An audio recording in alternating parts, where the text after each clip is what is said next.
মহান আল্লাহ রাব্বুল আলামিন তাদেরকে ইনসান হিসাবে স্বীকৃতি দিয়ে তাদেরকে আল্লাহ তাআলা বন্ধু বানায়, তাদেরকে আল্লাহ তাআলা নিজে ভালোবাসে। মুসলিম শরীফের হাদিসে আল্লাহ রাসূল সাল্লাল্লাহু আলাইহি সাল্লাম বলেন, আল্লাহ তাআলা কিছু কিছু মানুষ সম্পর্কে জিবরাইলকে ডাক দিয়া বলে, ও জিবরাইল, আমি অমুক মানুষটাকে আমি ভালোবাসি, অমুক মানুষটা আমার প্রিয়, অমুক মানুষটা আমার পিয়ারা, আমাকে ওই মানুষটা ভালোবাসে, সুতরাং তুমিও তাকে ভালোবাসো।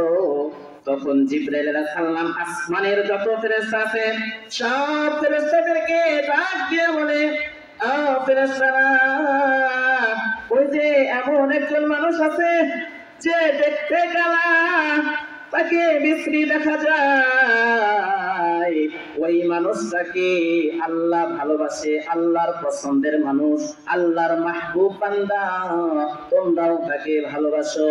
আসমানের যত ফেরেশতা আছে সমস্ত ফেরেশতা জমিনের মাখলুকাতদেরকে বলে দেয়, জমিনে যারা আছো তোমরা, জমিনে অমুক অমুক আছে, তারা কিন্তু সাধারণ মানুষ নয়, তারা কিন্তু আল্লাহর পেয়ারা বান্দা, তারা কিন্তু আল্লাহর মহাব্বতের, তাদেরকে কিন্তু আল্লাহ তাআলা ভালোবাসে।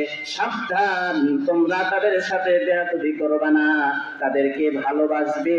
সুতরাং জমিনের সমস্ত মাখলুকাতকে যখন ফেরেশতারা এলান করে দেয়, তখন ওই মানুষটাকে শুধুমাত্র আল্লাহ তাআলা ভালোবাসে এমনটি নয়, সমস্ত মাখলুকাত তাদেরকে ভালোবাসা আরম্ভ করে দেয়, সমস্ত মাখলুকাত তাদের জন্য পাগল পারা হয়ে যায়। মানুষ যখন আল্লাহ তাআলার পেয়ারা হয়ে যায়, ওই সময় আগুনও তাকে ভালোবাসে। যেমন ইব্রাহিম আলাইহিস সালাতু ওয়াস সালামকে আগুনে পুড়ছে না, তো আগুনও ইব্রাহিমকে ভালোবাসে।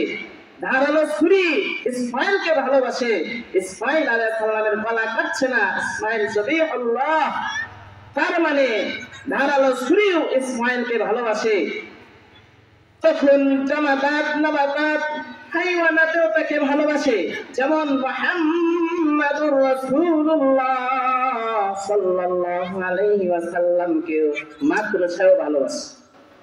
মাদ্রাসা দুশমনরা বের করার জন্য সে মাদ্রাসা জাল বিছায়া আল্লাহ রাসূলকে ঢাকা রাখছে। তখন কুরাইশের ডানা উঁচু করে দিয়ে আল্লাহ রাসূলের দিকে দেখে বলেছেন, এমনকি পাথর পাহাড় হাদিস